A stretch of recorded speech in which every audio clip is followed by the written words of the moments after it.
ভয়ঙ্কর অবস্থা প্রেমানন্দ মহারাজের। প্রেমানন্দ মহারাজ কি সত্যি অসুস্থ? প্রেমানন্দ মহারাজ জি তিনি খুবই অসুস্থ।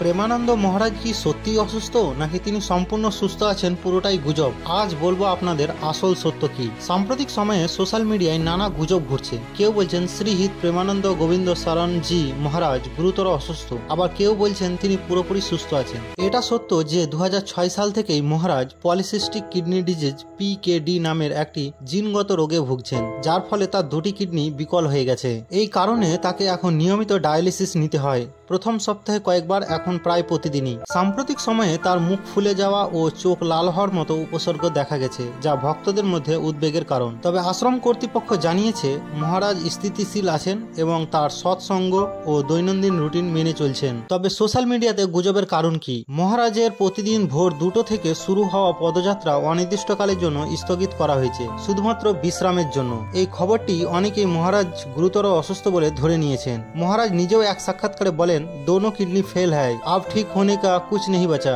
समस्त भक्तদেরকে অনুরোধ করি কোন রকম গুজবে কান দেবেন না। মহারাজের দ্রুত আরোগ্য কামনা করি।